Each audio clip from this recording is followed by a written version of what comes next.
శృతిస్మృతిపురాణానాం ఆలయం కరుణాలయం నమామి భగవత్పాదం Shankaram లోకశంకరం. Eagle media ప్రేక్షకులకు శాస్త్రం ఆరోగ్యం కార్యక్రమం ద్వారా స్వాగతం సుస్వాగతం.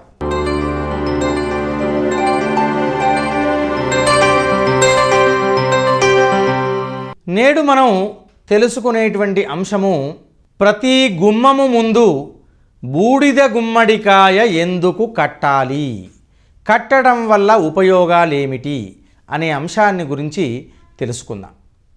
ఈ బూడిద గుమ్మడికాయ శాస్త్ర ప్రకారంగా ఏ విధమైన ఉపయోగాలు, ఆరోగ్య ప్రకారంగా ఏ విధమైన ఉపయోగాలు, ఈ రెండు అంశాలు కూడా మనము తెలుసుకుందాం.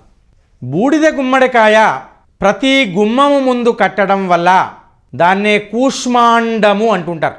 ఈ కూష్మాండాన్ని ఎప్పుడైతే కడతామో అది సంపూర్ణమైనటువంటి నరదృష్టి కానీ ఇతరత్రా గ్రహ దృష్టి కానీ అది తొలగిపోతుంది. అందుకే ప్రతి ఇంటి గుమ్మము ముందు బూడిద గుమ్మడికాయ అనేది తప్పకుండా కట్టాలి.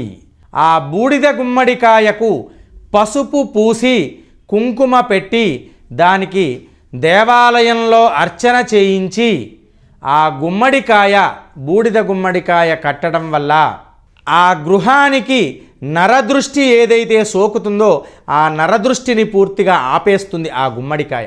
కొందరు అంటూ ఉంటారు, అయ్యా మా గుమ్మం ముందు కట్టినటువంటి గుమ్మడికాయ నెల రోజుల్లోనే కుళ్ళిపోయిందండి అనేది కొందరి యొక్క వాదన. అయ్యా అలా కుళ్ళిపోయింది అంటే ఎంతో నరదృష్టి అనేది ఆ గుమ్మముపై ఉన్నది అని అర్థం.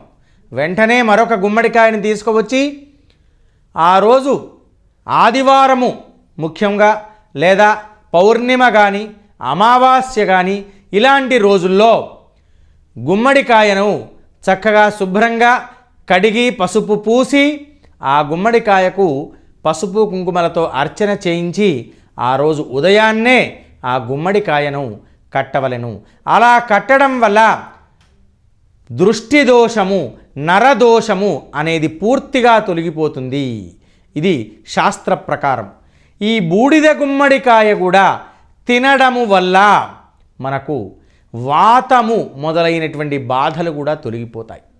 ఈ బూడిద గుమ్మడికాయ ద్వారా ఎన్నో రకాలైనటువంటి దాని కూర శాఖము చేసుకొని తినడం వల్ల కూడా ఆరోగ్యంలో వాతము కానీ పిత్తము కానీ మొదలైనటువంటివి ఆరోగ్య సమస్యలన్నీ కూడా తొలగింపజేస్తుంది. చాలా చల్లదనము కూడా ఆ బూడిద గుమ్మడికాయ. కనుక ప్రతి ఒక్కరము కూడా మన శాస్త్రంలో కానీ ఆరోగ్యపరంగా కానీ ఈ విధముగా గుమ్మడికాయను ఇందుగూర్చి వాడవలెను అని చెప్పడం జరిగింది. కనుక ప్రతి ఒక్కరు కూడా ఏ ఇంటిపైన నరదృష్టి కానీ ఇతరత్ర దృష్టి దోషం అనేది ఉంటుందో వారు ఈ బూడిద గుమ్మడికాయ ఎప్పుడు కుళ్ళిపోయినా దాన్ని ఎప్పటికప్పుడు మార్చుకొని అలా కట్టడం వల్ల ఆ ఇంటికి వచ్చేటువంటి గ్రహబాధ కానీ అలాగే దృష్టి దోషము కానీ సంపూర్ణంగా తొలగిపోతూ ఉంటుంది. నేటి శాస్త్రం ఆరోగ్యం కార్యక్రమం సమాప్తం.